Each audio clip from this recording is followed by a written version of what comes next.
Welcome to my YouTube channel the concept simplified. मेरा नाम हरगुन सहानी है। मैं JRF हूँ कॉमर्स में एंड नेट इन मैनेजमेंट। मैंने एक लेक्चर वीडियो सीरीज स्टार्ट करी है फोकसिंग ऑन UGC नेट 2020, जिसमें मैं मोस्ट एक्सपेक्टेड क्वेश्चंस हर एक यूनिट से पेपर 1 से डिस्कस करती हूँ। अभी तक मैंने टीचिंग एप्टीट्यूड और उससे रिलेटेड मोस्ट एक्सपेक्टेड क्वेश्चंस का वीडियो ऑलरेडी अपलोड कर दिया है। अगर आप उस वीडियो को देखना चाहते हैं तो उसका लिंक मैं डिस्क्रिप्शन बॉक्स में भी रखा है और ऊपर राइट हैंड साइड में आपको आई बटन भी उससे रिलेटेड दिख जाएगा। चलिए हम अपने इस वीडियो को स्टार्ट करते हैं। नाउ इस वीडियो में बेसिकली रिसर्च एप्टीट्यूड की जब मैंने प्रीवियस ईयर क्वेश्चंस को एनालाइज किया तो उसमें मैंने देखा कि ऐसे कुछ टॉपिक्स हैं जो बहुत ही ज़्यादा जिसमें से मैक्सिमम क्वेश्चंस पूछे जाते हैं। इसीलिए मैंने इन क्वेश्चंस को डिवाइड कर दिया है उन टॉपिक्स के अकॉर्डिंग। जैसे कि टाइप्स ऑफ रिसर्च से कुछ क्वेश्चंस मैंने इंक्लूड करे हैं, कुछ रिसर्च प्रोसेस से, रिसर्च एथिक्स से, रिसर्च हाइपोथेसिस से एंड अदर इम्पॉर्टेंट टॉपिक्स को भी इंक्लूड किया है। फर्स्ट क्वेश्चन देखिए, यहाँ पे लिखा है कि एक प्रिंसिपल है एक स्कूल का जो कंडक्ट करना चाहता है इंटरव्यू किसका, टीचर्स का एंड स्टूडेंट्स का, ये जानने के लिए कि कैसे वो इन्हांस्ड पार्टिसिपेशन करा सके टीचर्स एंड स्टूडेंट्स का उसके स्कूल प्रोग्राम्स में। तो इस पर्पस के लिए वो कौन सी रिसर्च को चूज करेगा। देखिए, इस जो वीडियो है मैं इसमें सिर्फ आपके साथ जो आंसर है क्वेश्चन का सिर्फ उसको ही नहीं डिस्कस करूंगी, लेकिन ऑप्शंस को भी ब्रीफली डिस्कस करूंगी ताकि आपको उनके मीनिंग के बारे में अच्छे से पता चल सके।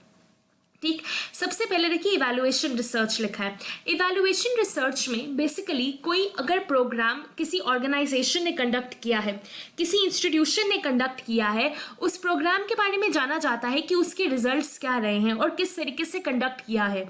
वहाँ पे बेसिकली सिर्फ एक इवैल्यूएशन होता है। सेकेंड फंडामेंटल रिसर्च है।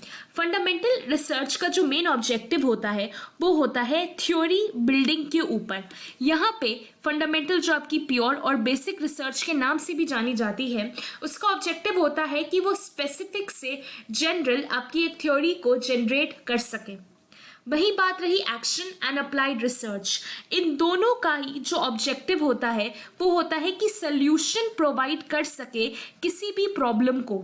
तो यहाँ पे आप देख सकते हैं कि प्रिंसिपल एक प्रॉब्लम में है जिसकी वजह से वो इंटरव्यू कंडक्ट कर रहा है और चाहता है कि ज़्यादा से ज़्यादा पार्टिसिपेशन हो सके उसके स्कूल प्रोग्राम्स में। तो यहाँ पे आंसर या तो 3 होगा या तो 4 होगा।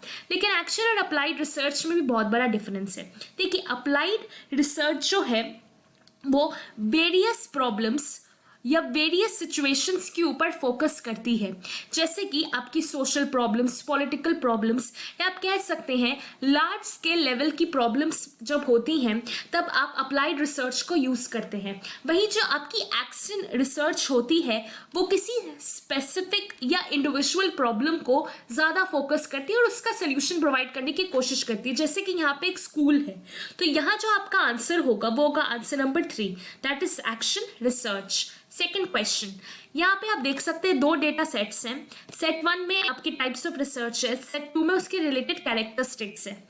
सबसे पहले है फंडामेंटल रिसर्च। मैंने आपको बताया था कि जो फंडामेंटल रिसर्च होती है उसका जो कैरेक्टरिस्टिक फीचर होता है वो होता है थ्योरी बिल्डिंग पे। यहाँ पे आप देख सकते हैं जो आपका ऑप्शन नंबर 2 है, दैट इज एक इफेक्टिव एक्सप्लेनेशन डेवलप करे कैसे थ्योरी बिल्डिंग से। तो आप यहाँ से आपको पता चल रहा है कि आपका आंसर ए का सेकंड है। वहीं अप्लाइड रिसर्च किसके लिए यूज होती है? अप्लाइड रिसर्च बेसिकली जो थ्योरी आपकी फंडामेंटल रिसर्च डेवलप करती है उसी को यूज करके वेरियस सॉल्यूशंस, वेरियस प्रॉब्लम्स के सॉल्यूशन प्रोवाइड करती है। यहाँ पे आप देख सकते हैं जो आपका ऑप्शन नंबर 4 है उसमें यही लिखा है कि आपकी जो थ्योरी है उसको यूज करके वेरियस सिचुएशंस को सॉल्व कर सके। सी एक्शन रिसर्च। एक्शन रिसर्च का फोकस होता है एक एग्जिस्टिंग या एक स्पेसिफिक सिचुएशन पे फोकस करके उसको सॉल्व करने के लिए। तो इसीलिए आप कह सकते हैं जो आपका सी है उसका आंसर होगा 3। Then last is evaluation research. Evaluation research का ये फोकस होता है कि वो देख सके क्या इम्पैक्ट हो रहा है, जैसे यहाँ finding out the extent of perceived impact of an intervention. कितने एक्सटेंट तक अगर आपका कोई इंटरवेंशन या कोई बीच में प्रॉब्लम आती है तो उसका आउटकम या उसका क्या इफेक्ट डालेगा जिस एक्टिविटी पे आपने इवैल्यूएशन रिसर्च कंडक्ट करी है। ठीक, तो इस हिसाब से हमारा जो आंसर है that will B A's answer is second, B's answer is 3. Therefore, A's answer second and B's answer 3 is the answer is option number 4. Now, question number 3. यहाँ पे पूछा है the study of why does stress result in heart attack. Stress क्यों cause करता है heart attack को, ये कौन सी रिसर्च बताती है। ठीक, सबसे पहले आती है डिस्क्रिप्टिव रिसर्च। डिस्क्रिप्टिव रिसर्च में देखिए बेसिकली पूरा डिस्क्रिप्शन होता है आपकी किसी सिचुएशन का, प्रॉब्लम का या इवेंट का। वहाँ पे फोकस्ड क्वेश्चन होते हैं कि व्हाट वाज और व्हाट इज पे, ना कि वाई एंड हाउ पे। ये डिस्क्रिप्टिव रिसर्च का फोकस नहीं होता है। और डिस्क्रिप्टिव रिसर्च बेसिकली आप सर्वे या ऑब्जर्वेशन, उसके दो ऐसे मेथड्स होते हैं जिससे इंफॉर्मेशन को एक्सट्रैक्ट लिया जाता है किसी भी प्रॉब्लम या सिचुएशन को एक्सप्लेन करने के लिए। थर्ड हम देखते हैं कोरिलेशनल रिसर्च। देखिए कोरिलेशनल रिसर्च का जो फोकस होता है वो फाइंड करती है कॉज एंड इफेक्ट रिलेशनशिप। जैसे कि अगर यहीं पे इस क्वेश्चन में why does stress result in heart attack की जगह अगर लिखा होता does stress result in heart attack, क्या स्ट्रेस हार्ट अटैक को कॉज करता है, क्या जो स्ट्रेस है वो एक कॉज बनता है हार्ट अटैक का, तब आपका आंसर होता कोरिलेशनल रिसर्च। लेकिन यहाँ पूछा गया है कि क्यों स्ट्रेस जो है हार्ट अटैक को फॉर्म करता है। मतलब स्ट्रेस और हार्ट अटैक के बीच में जो रिलेशन है वो पहले ही एग्जिस्ट करता है, वो आपका कोरिलेशन रिसर्च हो चुकी है। लेकिन अब फाइंड करना है कि क्यों स्ट्रेस कॉज करता है, तो ये कहीं ना कहीं एक्सप्लेन करना नहीं हुआ। तो यहीं से आपका आंसर बनता है कि इसका जो आंसर है that will B explanatory research. That is your option number 2, explanatory research. Okay, देखिए कोरिलेशन रिसर्च बताती है कि क्या कोई रिलेशनशिप है दो वेरिएबल्स के बीच में, जैसे कि स्ट्रेस और हार्ट अटैक के बीच में। और जो आपकी एक्सप्लेनेटरी रिसर्च है वो जो उसके बीच में रिलेशनशिप होता है उसको एक्सप्लेन करती है। और जो आपका ऑप्शन नंबर 4 है वो फिजिबिलिटी रिसर्च है। देखिए फिजिबिलिटी रिसर्च आपकी जो ऑर्गेनाइजेशन होती है वो कंडक्ट करती है। वो देखती हैं कि अगर कोई प्रोजेक्ट जो है अगर उसको क्या अंडरटेक करना चाहिए या नहीं, उसके लिए वो बहुत सारे फैक्टर्स को रेफर करती है, जैसे कि आपके जो political factors, social factors, economic factors. देखती है क्या सक्सेसफुल रहेगा प्रोजेक्ट को अंडरटेक करना या नहीं, या फीसिबल रहेगा या नहीं। Moving on to the fourth question, यहाँ पे भी आपके सेट 1 में टाइप्स ऑफ रिसर्च दिए गए हैं एंड टाइप 2 में उसका एक्सप्लेनेशन दिया गया है। देखिए एक्सपेरिमेंटल रिसर्च का इसका आंसर होगा 5 बाय, यहाँ लिखा है controlling the extraneous variable and observing the effect of independent variable by the researcher on dependent variable. देखिए इस स्टेटमेंट को एग्जांपल से समझते कि एक्सट्रोनॉस वेरिएबल भी क्या होता है। सपोज करते हैं कि हम देखना चाहते हैं क्या जो फिजिकल एक्टिविटी होती है वो टीनेजर्स के वेट गेन में कंट्रीब्यूट करती है या नहीं। ठीक, हम फाइंड करना चाह रहे हैं फिजिकल एक्टिविटी का इम्पैक्ट क्या है वेट गेन में। तो जो ये वेट गेन है ये आपका डिपेंडेंट वेरिएबल होगा। क्यों, किस पे डिपेंड कर रहा है, ये डिपेंड कर रहा है आपकी फिजिकल एक्टिविटी पे, और ये हो गया इंडिपेंडेंट वेरिएबल। लेकिन हम एक चीज़ इग्नोर नहीं कर सकते, अगर रिसर्चर देखना चाहे कि क्या फिजिकल एक्टिविटी वेट गेन के लिए लीड करेगी, लेकिन उसको ध्यान में रखना पड़ेगा कि जो वो टीनेजर है उसकी एज क्या है, उसका जेंडर क्या है, और उसकी जो फैमिली है उसके जीन्स क्या हैं, जो उसकी फैमिली हिस्ट्री क्या है, उसके हिसाब से उसकी फैमिली की नॉर्मल क्या जीन्स रहे हैं। तो जो ये एक्स्ट्रा फैक्टर्स हैं जो एक रिसर्चर को अपने माइंड में रखने चाहिए, यही होते हैं एक्सट्रानॉस वेरिएबल, और इनको कंट्रोल करना बहुत इंपॉर्टेंट होता है एक्सपेरिमेंटल रिसर्च के अंदर। आई थिंक सो आपको मतलब समझ आ गया होगा। देखिए फिर आया यहाँ पे लिखा है ex post factor research. Ex post factor research basically जब आपका कोई इवेंट हो चुका होता है उसके बाद फाइंड करना कि ये इवेंट क्यों हुआ था। जैसे इसका आंसर मैं आपको पहले बता दूं कि ये 20 option 3 will be there by getting an causal fact, मतलब कॉजुअल मतलब causing facts by retrospective analysis, मतलब पास्ट में जाके। जैसे एग्जाम्पल लेते हैं, जैसे आपकी जो एक ट्रेजेडी हुई थी that is Bhopal gas tragedy, अगर उसके बारे में रिसर्चर जानना चाहते हैं कि यहाँ पे क्या हुआ था, वहाँ पे जब रिसर्च कंडक्ट हुई कि कौन से केमिकल ने क्या हज़ार्ड कॉज किया था, ऐसा क्यों हुआ था, इसको बोला जाएगा आपका x post facto research. Because ये जो इवेंट है वो पास्ट में हो गया है, अब उसको एनालाइज करके जाना चाह रहा है कि ऐसा क्यों हुआ था। ठीक, फिर है आपका C, participant observation based research. This answer will be your option number 2। Why? Because यहाँ पे हम एक्सेस करते हैं, इन्फोसाइज करते हैं जितना भी जो भी आपके पार्टिसिपेंट्स हैं, ये जो पीपल हैं, उनका पर्सपेक्टिव क्या है, उनको शेयर किया जाता है। ठीक, next is D, that is grounded theory approach based research. Very important this is, इसका आंसर होगा डीज आंसर इज 1 बाय।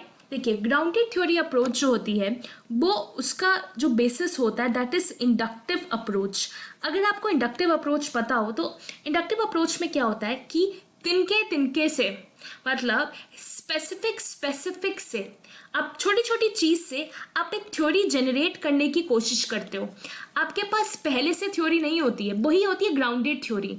आप जो है स्पेसिफिक ऑब्जर्वेशन से फिर आप जनरलाइजेशन की तरफ जाते हो। यहीं पे 1 नंबर में क्या लिखा है, जो आपकी जनरलाइजेशंस है वो फॉलो करती हैं रादर दैन प्रोसीड, मतलब जो आपकी ऑब्जर्वेशंस हैं वो आगे रहती हैं ग्राउंडेड थ्योरी में और उसको फॉलो करती हैं आपकी जनरलाइजेशन, बिकॉज आप अपनी ऑब्जर्वेशंस के थ्रू ही जनरलाइजेशन बनाते हो, एक थ्योरी डेवलप करते हो। तो ये है आपकी ग्राउंडेड थ्योरी। चलिए, इसके बारे में बहुत सारा डिस्कशन हो गया। इसका जो आंसर है that will B option number A. देखिए, मैं भी जानती हूँ कि अगर आप इसको जो आंसर है वो ढूंढने के लिए आसानी से ढूंढ सकते थे, क्योंकि हम जानते हैं एक्सपेरिमेंटल रिसर्च में इंडिपेंडेंट और डिपेंडेंट वेरिएबल था और इसका ए आंसर सिर्फ 5 ही था। लेकिन मैं चाहती हूँ कि इस वीडियो के थ्रू मैं सिर्फ आपसे क्या उसका क्वेश्चन है, उसका आंसर क्या ना डिस्कस करके और जो उसके ऑप्शंस हैं उसके भी मीनिंग समझें। बिकॉज ऐसा बिल्कुल ज़रूरी नहीं है कि जो सेम क्वेश्चंस एग्जाम में उठ के आते हैं, लेकिन हाँ, जो उसके ऑप्शंस हैं कहीं ना कहीं वो ज़रूर सेम रिपीट हो जाते हैं और उसका आपको मीनिंग पता होना चाहिए। Next is question number 5। हमें आप स्टेप्स अरेंज करने हैं रिसर्च के। सबसे पहले देखिए, आइडेंटिफिकेशन ऑफ रिसर्च प्रॉब्लम होता है। उसके बाद आप अपने रिसर्च ऑब्जेक्टिव्स को लिस्ट करते हो। उसके बाद यहाँ पे जैसे है मेथोडोलॉजी डिफाइन होती है, तो यहाँ पे 1, 2, 4 एंड देन आप डेटा कलेक्ट करते हो। डेटा कलेक्ट करने के बाद एनालिसिस करते हैं, रिजल्ट्स फाइनली आखिर में होता है। तो इस सीक्वेंस के हिसाब से आपका आंसर होगा बी। नेक्स्ट क्वेश्चन, यहाँ पे भी हमें सीक्वेंस बताना है। देखिए, जब भी रिसर्च स्टेप्स का सीक्वेंस आए तो 2 चीज़ें याद रखिए कि जो प्रॉब्लम फॉर्मुलेशन होगी, आइडेंटिफिकेशन ऑफ प्रॉब्लम होगी, वो तो फर्स्ट स्टेप डेफिनेटली होगा। ठीक, और एक और चीज़ देखती हूँ मैं, डेटा कलेक्शन, डेटा एनालिसिस दिया होता है। देखिए, जब आप डेटा कलेक्ट करेंगे तभी तो एनालाइज करेंगे, तो आप यहाँ से भी पकड़ सकते हैं कि हमेशा आपके जो आंसर में डेटा कलेक्शन पहले आना चाहिए, फिर डेटा एनालिसिस आना चाहिए और लास्ट में कंक्लूजन्स होते हैं या जनरलाइजेशन या रिजल्ट्स होते हैं। ठीक, इसी से देखिए हम अपने क्वेश्चन को ट्रैक करते हैं। सबसे पहले तो प्रॉब्लम फॉर्मुलेशन आना चाहिए, वो आप देख रहे हैं कि 1, 3 एंड 4 में दिया है। उसके बाद यहाँ पे एनालिसिस लिखा नहीं, आप पहले एनालिसिस कर लोगे, का डेटा तो कलेक्ट भी नहीं किया। और 4th में आप अपना डिसाइड कर रहे हो सैम्पल एंड डेटा कलेक्टेड नहीं, यहाँ पे आंसर होगा 3 बाय, क्योंकि आप हाइपोथेसिस जनरेट करते हो, फिर आप रिसर्च डिज़ाइन बनाते हो। रिसर्च डिज़ाइन ही बताता है कि आप कौन सा सैम्पल लोगे, फिर आप डेटा कलेक्ट करते हो, डेटा एनालाइज करते हो, फाइनली कंक्लूजन्स होते हैं। ठीक, इन चीज़ों को याद रखिएगा। यहाँ पे अब एक एक्शन रिसर्च के ऊपर क्वेश्चन है, आई थिंक सो ये फेवरेट क्वेश्चन है यूजीसी नेट का, बहुत बार पूछते हैं, हर एग्जाम पे पूछते हैं। इसका जो आंसर है that is plan, act, observe and reflect. ये तो मुझे याद ही हो गया है। देखिए, इसमें है क्या, plan, act, observe and reflect में एक साइकिल चलती है। ठीक, ये एक्शन रिसर्च का पार्ट होता है जहाँ पे आप किसी इवेंट को प्लान करते हो, उसके बाद वो इवेंट एग्जीक्यूट होता है, उसके बाद आप देखते हो, ऑब्जर्व करते हो कि जो आपने प्लान किया था उसके अकॉर्डिंग ऑब्जर्वेशन करा जाता है, फिर आप यहाँ रिफ्लेक्ट करते हो। रिफ्लेक्शन में ये देखा जाता है क्या आपकी प्लानिंग के अकॉर्डिंग इवेंट एग्जीक्यूट हुआ है या एक्शन में कुछ प्रॉब्लम हो गई हो, फिर से ये साइकिल चलती है, फिर आप प्लान करते हो इस इवेंट को, फिर एक्ट, फिर ऑब्जर्व एंड फिर reflect. Okay, moving on to the question number 8। यहाँ से रिसर्च एथिक्स स्टार्ट हो गए हैं। First, a researcher critically looks at, यहाँ पे रिसर्च एथिक्स में इस क्वेश्चन में हमें बताना है कि नेगेटिव इम्प्लीकेशंस कौन से हैं, या मतलब रिसर्च एथिक्स के अगेंस्ट वाली सिचुएशन कौन सी है। एक रिसर्चर जो है वो क्रिटिकली देखता है on the findings of other persons research, ये अच्छी बात है, ऐसी क्रिटिकली एनालिसिस ही करना चाहिए रिसर्चर्स को। सेकंड, आप जो रिलेटेड स्टडीज हैं आप उनको अपने रिसर्च पेपर या थीसिस में इंक्लूड ऐसे कर देते हैं कि जैसे वो आपकी हो और आप प्रॉपर रेफरेंसेस नहीं देते, ये एक नेगेटिव इम्प्लीकेशन है। आप कभी भी किसी भी रिसर्चर, आप किसी का कंट्रीब्यूशन को अपना ही खुद थ्योरी नहीं जनरेट करके बता सकते, आपको प्रॉपर रेफरेंसिंग देनी पड़ती है। थर्ड, रिसर्च फाइंडिंग्स जो है वो बेसिस फॉर्म कर दिया पॉलिसी मेकिंग का, बिल्कुल सही। देखिए जैसे कि कोरोना वायरस में बहुत सारी रिसर्च ऑनगोइंग है, बहुत सारी हो चुकी है, उन्हीं रिसर्च के बेसिस पे पॉलिसी बनाई जाती है, ठीक, उन्हीं रिसर्च की जो फाइंडिंग्स होती हैं उसी की बेसिस पे पॉलिसी बनती है, ये भी पॉजिटिव इम्प्लीकेशन है। C conduct of a practitioner, screen करते हैं उसको in terms of reported research evidences, no, ये नेगेटिव इम्प्लीकेशन है, ठीक। फिफ्थ, इस रिसर्च स्टडी को हम बार बार रेप्लिकेट करते हैं with the view to verify the evidences from other researchers. अच्छा, जैसे कि एक स्टडी मैंने करी, उसी स्टडी को और रिसर्चर्स करके देखे, जो मैंने फाइंडिंग्स बताई थी क्या वो वैसे आ भी रही हैं, क्या वो वेरीफाई हो रही हैं, ये एक पॉजिटिव इम्प्लीकेशन होता है। और इसी जो इस पॉइंट है इसको रिलायबिलिटी भी बोलते हैं। Last point, both policy making and policy implementing processes are regulated in terms of preliminary studies. No, ये negative implication हो गया। Why? Because जो policy making and policy implementation है उसका focus, उसका जो base है, कभी भी preliminary studies नहीं बना सकती हैं जो शुरुआती दौर की होती हैं, हमेशा final studies ही बना सकती हैं। तो यहाँ पे आप देख सकते हैं आपका point 2, 4 and 6 का negative implication है, therefore जो आपका आंसर होगा that will be 3। Next question number 9, कौन सा इसमें से एक कैटेगरी है गुड रिसर्च एथिक्स की। सबसे पहले लिखा है कि आप पब्लिश कर देते हो सेम पेपर को 2 जर्नल्स के अंदर और एडिटर्स को नहीं बताते, ये तो बहुत ही गलत बात है, that is a wrong research ethic. Next, आप लिटरेचर रिव्यू कंडक्ट करते हो और एक्नॉलेज भी करते हो जो कॉन्ट्रीब्यूशंस हैं दूसरे लोगों की अपने रिसर्च स्टडी में, अपने रेलेवेंट वर्क में, ये एक पॉजिटिव है, दिस इज गुड, ये रिसर्च एथिक्स है। और मुझे लग रहा है इन सब में से रिसर्च एथिक्स का आंसर बताना है तो आंसर तो बी होगा, लेकिन हम बाकी टर्म्स भी पढ़ लेते हैं। Trimming out layers from a data set without discussing. अच्छा, ये आउट लेयर्स क्या होते हैं? सपोज करते हैं मैंने किसी को क्वेश्चनर में भरने दिया और मैंने कहा कि ये पर्टिकुलर मोबाइल है, इस मोबाइल जो इस कंपनी है इसको रेट करिए आप 1 से 10 में, ठीक। और मैंने उनको कहा कि आप वहाँ पे साइड में प्लेस दिया, आपको वहाँ पे लिखना है अपना जो भी आंसर है 1 to 10 के बीच में। किसी ने ये ध्यान नहीं दिया या उन्होंने गलती से या कुछ भी उन्होंने 100 मार्क कर दिया या उसको 1000 मार्क कर दिया। देखिए मैंने तो रेंज दी थी 1 to 10 में, लेकिन कोई अगर उसको वहाँ पे 1000 या 100 दे रहा है तो ये एक आउटलियर हो गया। कहने को कि आपकी स्टडी की रेंज से ये बहुत बाहर हो जाना, अगर इसी को लेकर मैं अपना टूल या टेस्ट लगाऊंगी उसकी वजह से मेरा जो आंसर है वो बहुत इनएक्यूरेट आएगा। लेकिन इसका मतलब ये नहीं है कि इस 1000 को या 100 को मैं उठा के ऐसे ही एलिमिनेट कर दूं अपने रिसर्च पेपर में विदाउट रीजन देके। इसका ट्रीटमेंट किया जाता है आउटलेयर्स का, इसको ऐसे ही आप अपनी स्टडी से एक्सक्लूड नहीं कर सकते हो, तो ये रिसर्च एथिक्स के अगेंस्ट है। लास्टली ये लिखा है कि आप अपने किसी कलीग को या अपने किसी फ्रेंड को ऑथर बना लो रिसर्च पेपर में जिसने कोई भी कंट्रीब्यूशन नहीं दिया हो, तो ये भी रिसर्च एथिक्स के अगेंस्ट है। क्वेश्चन नंबर 10 पूछा जा रहा है कि कौन सी स्टेज में रिसर्च एथिक्स बहुत इंपॉर्टेंट होते हैं। ये भी शायद क्वेश्चन काफ़ी रिपीटेड है, ठीक। देखिए जब आप प्रॉब्लम फॉर्मुलेशन और डेफिनेशन कर रहे हैं तब रिसर्च एथिक्स का रोल नहीं आता, क्योंकि उसमें आप कहीं भी बायसनेस का रोल नहीं आता, ना आप किसी का काम को कॉपी कर सकते हैं। जब आप पॉपुलेशन डिफाइन करते हैं तब भी रिसर्च एथिक्स का रोल नहीं है। लेकिन हाँ, जब आप डेटा कलेक्ट कर रहे हैं और उसको इंटरप्रिटेट कर रहे हैं, यहाँ पे रिसर्च एथिक्स का बहुत रोल है। क्यों रोल है? देखिए जब आप डेटा कलेक्ट करते हैं आप कुछ सैंपल फॉर्म करते हैं, अब उस सैंपल में जैसे कि मुझे 10 लोगों का डेटा कलेक्ट करना है और फाइंड करना है कि उनके हिसाब से जो ये लॉकडाउन था वो मतलब कि गवर्नमेंट ने सही डिसीजन था या नहीं था। 10 लोगों की जगह 100 लोगों से मुझे डेटा कलेक्ट करना है। अब ये 100 लोग जो हैं मैं इसको रैंडमली ना कलेक्ट करके मैं अपनी फैमिली मेम्बर से कलेक्ट कर लूँ या मैं हर अपने फैमिली मेम्बर को 10-10 दे दूँ कि वही फिल कर लें।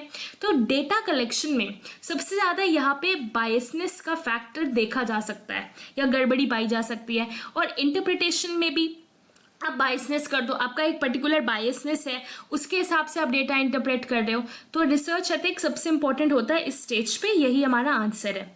ठीक, at the stage of reporting the findings, देखिए जो आप डेटा कलेक्ट करेंगे उसी पे तो आप टूल लगाएंगे, तो अगर यही गड़बड़ है तो ये भी गड़बड़ होगा। चलिए हम स्टार्ट करते हैं अपनी रिसर्च हाइपोथेसिस से रिलेटेड क्वेश्चंस को। क्वेश्चन नंबर 11 यहाँ पे कह रहे हैं अगर रिसर्चर जो है वो नल हाइपोथेसिस को रिजेक्ट करता है तो उसका क्या इम्प्लीकेशन पड़ेगा उसकी ऑल्टरनेट हाइपोथेसिस पे। मैंने यहाँ पे पहले से इसको एक्सप्लेन करने के लिए एक एग्जांपल लिया है। सपोज करते हैं हमने टेस्ट हुआ था क्लास ए में और क्लास बी में, mean of marks x I class ए में और वाई आई क्लास बी में। ठीक, तो यहाँ पे जो नल हाइपोथेसिस जो कि H0 से रिप्रेजेंट होती है वो ये रिप्रेजेंट होती है, सबको ही पता है कि that there is no significance difference, कोई भी डिफरेंस नहीं है between the marks obtained by class A and the marks obtained by class B. इसी को ऑपोजिट होती है ऑल्टरनेट हाइपोथेसिस जो कि कहती है that there is significant difference between marks A and the marks obtained by class B. जब हम अपने नल हाइपोथेसिस को रिजेक्ट करते हैं तो इसका मतलब है जो ऑल्टरनेट हाइपोथेसिस है वो एक्सेप्ट हो जाती है। ठीक, तो यहाँ पे पूछा गया है कि जब आप रिसर्चर अपने नल हाइपोथेसिस को रिजेक्ट करेगा तो वो क्या एक्सेप्ट करेगा, ऑल्टरनेट हाइपोथेसिस को। तो आपका यहाँ पे आंसर जो है वो हो जाएगा answer number 1, that is acceptance of the alternate research hypothesis. इसका सिर्फ यही इम्प्लीकेशन होता है और कुछ नहीं। ये नहीं होगा कि वो डिसीजन नहीं ले पाएगा अपनी रिसर्च हाइपोथेसिस के बारे में या वो इम्प्रूव करने लग जाएगा अपनी रिसर्च हाइपोथेसिस, नहीं। याद रखिएगा सिर्फ एक ही इम्प्लीकेशन है, अगर आपकी नल हाइपोथेसिस रिजेक्ट हो रही है तो आपकी जो ऑल्टरनेट है वो एक्सेप्ट होगी। Next question is question number 12। यहाँ पे पूछा गया है कि इसमें से कौन सी स्टेटमेंट्स ट्रू है। ठीक, पहला स्टेटमेंट है कि it is only the alternate hypothesis can be tested, second that only null hypothesis can be tested, fourth दोनों टेस्ट कर सकते हैं या दोनों नहीं टेस्ट कर सकते। देखिए एक रूल होता है, जब आप आगे रिसर्च की फील्ड में आएंगे या आप देखेंगे कि एक पी होता है, P's value is less than 0.05 at 5% significance level. ठीक, अगर आपकी जो पी की वैल्यू है 0.05 से लेस होती है तो आप अपनी नल हाइपोथेसिस को रिजेक्ट करते हो। ये जो एक रूल बनाया गया है ये सिर्फ और सिर्फ नल हाइपोथेसिस की टेस्टिंग के रिगार्डिंग है। ऐसा कोई भी रूल आपको, ऐसा कोई भी स्टैंडर्ड ऑल्टरनेट हाइपोथेसिस में नहीं मिलता है। और अभी प्रीवियस क्वेश्चन में हमने देखा कि जब हम अपनी नल हाइपोथेसिस को रिजेक्ट करते हैं उसी के बेसिस पे हम अपनी ऑल्टरनेट को एक्सेप्ट करते हैं। तो इसका मतलब है सिर्फ और सिर्फ आपकी दोनों हाइपोथेसिस में से जो नल हाइपोथेसिस होती है वो टेस्ट होती है, ना कि ऑल्टरनेट हाइपोथेसिस। जब आपकी नल हाइपोथेसिस रिजेक्ट या एक्सेप्ट हो जाती है तो उसी के अकॉर्डिंग आपकी ऑल्टरनेट हाइपोथेसिस भी रिजेक्ट या एक्सेप्ट हो जाती है। तो यहाँ पे जो आंसर होगा that will be B, that is only the null hypothesis can be tested. Question number 3, that male and female students perform equally well in a numerical aptitude test. Perform equally well, that is इसका मतलब कि इन दोनों के बीच में कोई भी significance difference नहीं है। जब सिग्निफिकेंस डिफरेंस नहीं है तो ये आपकी हाइपोथेसिस कौन सी है, ये नल हाइपोथेसिस है। ठीक, यहाँ पे आंसर आपका नल हाइपोथेसिस हो जाएगा।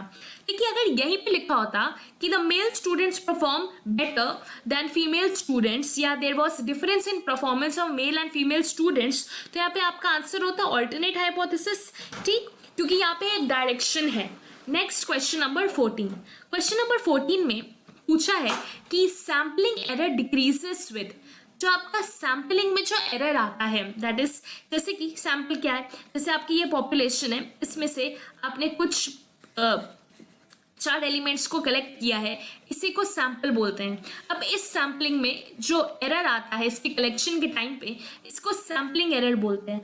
कह रहे हैं कि अगर आपको अपने सैम्पलिंग एरर को डिक्रीज करना है तो आपको क्या करना पड़ेगा, आपको करना पड़ेगा इंक्रीज आपके सैम्पल साइज को। देखिए जब आपने 100 लोगों में से सिर्फ सैम्पल साइज उठाया है 4 लोगों का, तो इसमें एरर आने के और बायस आने के बहुत ज़्यादा प्रॉब्लम है। इसका मतलब ये नहीं है कि आप सैम्पल साइज जो है आपकी पॉपुलेशन के अकॉर्डिंग होना चाहिए। इतना ना ज़्यादा कम होना चाहिए ना ज़्यादा होना चाहिए। ठीक, अगर आपका सैम्पल साइज़ बहुत कम है, अगर आप उसको इंक्रीज़ करेंगे तो उससे क्या होगा, और थोड़ा रैंडमनेस आएगी आपके सैम्पल में और बायसनेस एलिमिनेट होगा। तो अगर सैम्पलिंग एरर को डिक्रीज करना है तो अपने सैम्पल साइज़ को इंक्रीज करिए। The answer is B. Now 15th is match the following, very important question. यहाँ पे लेवल्स ऑफ मेजरमेंट दी हैं और उनकी प्रॉपर्टीज के बारे में पूछा है। हम प्रॉपर्टीज को डिस्कस करने से पहले ये एग्जाम्पल लेते हैं और उससे समझते हैं कि जो नॉमिनल लेवल ऑफ मेजरमेंट है, अगर कुछ स्टूडेंट्स हैं जिनके बारे में रिसर्च करनी है, अगर मैं उनसे पूछूं कि आप बताइए, आप किसी भी क्वेश्चनर में लिखा है कि मेल या फीमेल में से टिक करना है, यहाँ पे एक आइडेंटिफिकेशन हो रही है, इसी को कहते हैं नॉमिनल। जब आप अपने जो सैंपल है उसको रिकॉग्नाइज करते हो या आइडेंटिफाई करते हो, that is male and female, तो ये आप कह सकते हैं नॉमिनल है।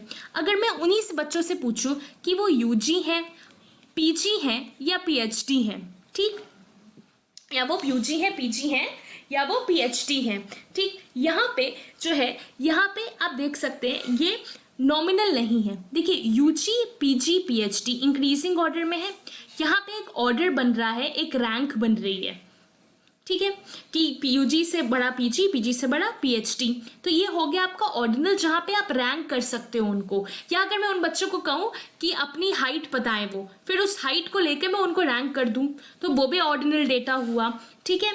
फिर यहाँ पे लेकिन एक चीज़ आप देख सकते हैं, ऑर्डिनल और इंटरवल में कहाँ डिफरेंस आएगा। देखिए यहाँ पे यूजी और पीजी से यूजी तो बड़ा है, लेकिन कितना बड़ा है ये ऑर्डिनल नहीं बता सकता। हम ये नहीं कह सकते कि पीजी से यूजी जो है 50 यूनिट्स बड़ा है और पीएचडी जो है पीजी से 500 यूनिट्स बड़ा है, नहीं, ये नहीं कह सकते। जब आप दो वेरिएबल्स के बीच में या दो एलिमेंट्स के बीच में ये तो बता सकते हैं कि ऑर्डर है, रैंक है, डिफरेंस है, लेकिन कितना है ये नहीं बता सकते, तो वो ऑर्डिनल होता है। और वही आता है आपका इंटरवल। जैसे मैं कहूँ, यहाँ पे आप देख लीजिए, यहाँ लिख रही हूँ, जैसे ए बी सी ये 3 रूम है, एक रूम का टेम्परेचर 10 डिग्री है, दूसरे का 20 डिग्री और तीसरे का 30 डिग्री है। तो मैं यहाँ कह सकती हूँ जो बी का टेम्परेचर है वो 10 डिग्री ज़्यादा है ए से, और जो सी का है वो 20 डिग्री ज़्यादा है एज कम्पेयर टू ए से, ठीक। यहाँ हमें पता है, हम रैंक तो कर सकते हैं कि सी का सबसे ज़्यादा टेम्परेचर है या ए का सबसे कम टेम्परेचर है, और हम ये भी बता सकते हैं कि दोनों के जो बीच में टेम्परेचर है उसका डिफरेंस कितना है। यही होता है आपका इंटरवल, और ये डिफ्रेंशिएट कर जाता है आपके ऑर्डिनल से। ऑर्डिनल में आप रैंक बता सकते हो, लेकिन आप उनके बीच में जो सटीक डिफरेंस है उसको नहीं बता सकते। अब रेशियो क्या होता है, रेशियो में ये सारी प्रॉपर्टीज इंक्लूडेड है, उसमें एक और प्रॉपर्टी इंक्लूडेड होती है जो होती है एब्सोल्यूट जीरो की, ठीक। अगर मैं किसी प्लेस में कहूँ कि इस फलाना प्लेस का डी का टेम्परेचर जो है वो 0 डिग्री है, क्या उसका मतलब होगा नथिंग? नहीं। अगर किसी भी जगह का 0 डिग्री टेम्परेचर है तो वहाँ किसका क्या मतलब है कि वहाँ पे बहुत ज़्यादा ठंड है, ठीक। 0 का मतलब ये नहीं है कि नथिंग है। अगर मैं ये स्टेटमेंट पास करूं कि आई हैव नो चॉकलेट्स और जो बी है उसके पास 20 चॉकलेट्स है, तो इसका ये भी मतलब नहीं है कि मेरे पास नथिंग है। मैं एक चीज शो कर रही हूँ जो कि है एब्सेंस का। जब आपका 0 भी सेंस बनाने लग जाता है, हम तब कहते हैं कि वो होता है रेशियो स्केल। और यहाँ पे आप देख सकते हैं, देखिए यहाँ पे जो प्रॉपर्टीज हैं वो बस एक लेवल के अकॉर्डिंग दी हैं। जो आपका नॉमिनल होता है उसमें सिर्फ क्लासिफिकेशन था, जैसे कि मेल एंड फीमेल, ठीक। ऑर्डिन जैसे एज पॉइंट विल बी 3, यहाँ पे आपके 2 3 दिए हुए हैं, ठीक। बी ऑर्डिनल जो होता है वहाँ पे क्लासिफिकेशन के साथ साथ एक रैंक दिखती है, जैसे यूजी पीजी पीएचडी में दिख रही थी, तो 20 आंसर विल बी 4, ठीक। यहाँ आंसर तो हमारा ये है, आगे भी देख लेते हैं। इंटरवल में आपको क्लासिफिकेशन भी पता चल जाती है, ऑर्डर भी पता चल जाता है, और उनके बीच में डिफरेंस भी पता चल जाता है। आप यूनिट्स में बता सकते हो कि इन दोनों में जो डिफरेंस है वो कितना है। एंड रेशियो में सेम आपको ये तीनों चीज़ें जितनी इंटरवल वाली है वो पता चल जाती हैं। साथ ही साथ उसमें एक एब्सोल्यूट जीरो का कॉन्सेप्ट होता है। जब आपका जो जीरो है वो भी सेंस बनाने लग जाता है, then that is called as your ratio scale. The answer will be 4th. Moving on to the next point, which is in research, reliability is a quality of measurement procedure which provides, देखिए यहाँ पे पूछा जा रहा है जो आपकी reliability होती है, ठीक, वो क्या इसमें से रेफर करती है। ठीक है, रिलायबिलिटी का मतलब होता है जब मैंने कोई रिसर्च फाइंडिंग करी और उसी के बाद किसी और रिसर्चर ने उस रिसर्च फाइंडिंग को अप्लाई किया, तो उसमें भी वो कहीं ना कहीं सेम रिजल्ट्स आने चाहिए। ये नहीं हो कि हर बार जब भी उस पर्टिकुलर चीज़ पे जो कोई रिसर्च है अलग अलग लोग करे, अलग अलग इंसान करे, सबका रिजल्ट डिफरेंट आए। इसको कहते हैं रिलायबिलिटी। रिलायबिलिटी का दूसरा मतलब ही यहाँ पे है रिपीटेबिलिटी।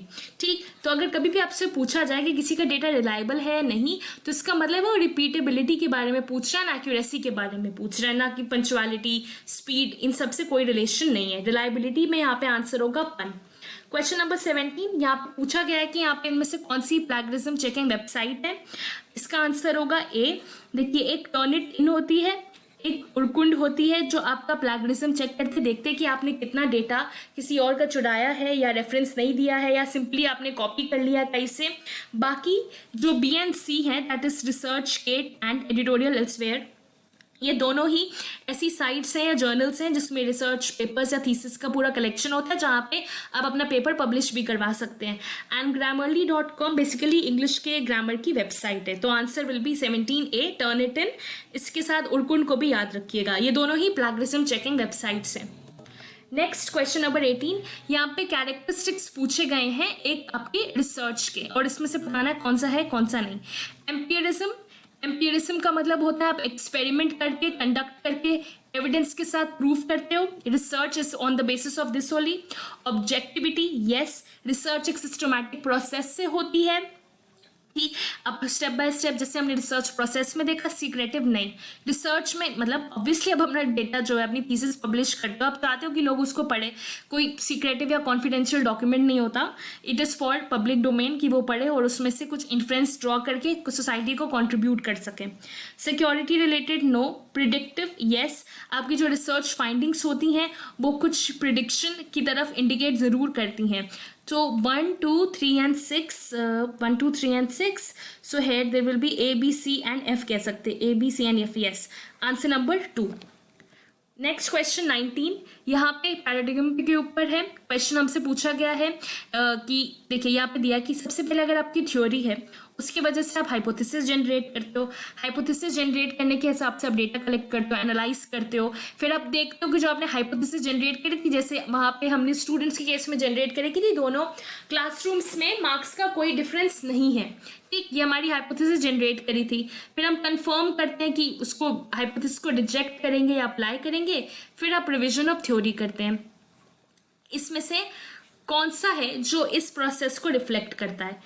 देखिए, इंडक्टिव में आप थ्योरी जनरेशन की तरफ जाते हैं, लेकिन डिडक्टिव में आपको थ्योरी ऑलरेडी मौजूद होती है और आप उससे अपने इन्फ्रेंसेस को ड्रॉ करते हैं। तो यहाँ जो आंसर है that will B deductive approach. आपकी थ्योरी दी थी, उससे आपने हाइपोथेसिस बनाई, आगे आपने आगे का प्रोसेस कंटिन्यू किया। So 19th answer will be B. Now last question for the day, question number 20. Yeah, they have asked you कि इसमें से रिसर्च की कौन सी suitable definition है, कौन सी स्टेटमेंट सही है रिसर्च को डिफाइन करने के लिए। First, research means repeated research. Yes, research तो बनता ही दो टर्म से, री प्लस सर्च। री मतलब अगेन एंड अगेन आप सर्च करते हैं। Second, research is basically an answer to the question. Yes, research जो है, अगर कोई रिसर्च प्रॉब्लम है, जैसे आंसर टू द क्वेश्चन से फाइंड करना है कि कोरोना वायरस जो है इट कैन बी डेडली, कैसे पता चलेगा? रिसर्च के थ्रू पता चलता है। या कोरोना वायरस की कोई वैक्सीन बन सकती है या नहीं, जब आप रिसर्च करते हो उससे पता चलता है। C, research provides an authentic solution to the problem. That is कि रिसर्च सिर्फ प्रॉब्लम को ही नहीं बताता है, लेकिन उसके सोल्यूशंस क्या हो सकते हैं उसको सॉल्व करने के लिए, उसके लिए भी रिसर्च होता है। Very nice. Then D, research is an endeavour to prove one's hypothesis. No, देखिए, रिसर्च इतना ज़्यादा नैरो नहीं हो सकता कि जो आपने हाइपोथेसिस बनाई है उसी को प्रूफ करना हो। काफ़ी बार ये होता है कि आपने जो नल हाइपोथेसिस, हर रिसर्चर चाहता है कि जो उसकी ऑल्टरनेट हाइपोथेसिस है वो एक्सेप्ट हो जाए, मतलब कि जो उसकी नल हाइपोथेसिस है वो रिजेक्ट हो जाए। लेकिन हमेशा ऐसे ही आउटकम आए, ये बिल्कुल भी कंपलसरी नहीं है, और हाइपोथेसिस पे ही रिसर्च नहीं सिमट के रह जाती है। And is very much more than that. Research is a meaning giving process. Yes, we can say research is a meaning giving process, ये चीज़ों में मीनिंग देती है। Then research means drawing a sample from a defined population. No, ये जो ये तो नहीं, रिसर्च का ये मतलब नहीं होता कि आप पॉपुलेशन से सैंपल ड्रॉ करें, ये तो सैम्पलिंग होती है जिसमें आप पॉपुलेशन से सैंपल ड्रॉ करते हैं। सो ए बी सी एंड ई लग रहा है, लेकिन सिंस यहाँ पे आपका ई ऑप्शन नहीं है, देखिए ये भी सही हो सकता है, लेकिन इसमें से पूछा गया है कि बेस्ट ऑफ बेस्ट क्या है, तो ए बी सी ही होगा, और यहाँ पे हमें क्वेश्चन आंसर नंबर 4 में दिख रहा है। ठीक, तो answer will be question answer number 4। Okay friends, this was today's video. Thank you so much for watching. अगर आपको अच्छा लगा हो तो please like, share and subscribe and bell icon का ज़रूर टिक करिएगा। एंड अगली बार मैं आपके साथ फिर से किसी ना किसी यूनिट पे 20 मोस्ट एक्सपेक्टेड क्वेश्चंस लेकर आऊँगी। Always remember, never give up, keep trying, you will succeed. Thank you so much for watching and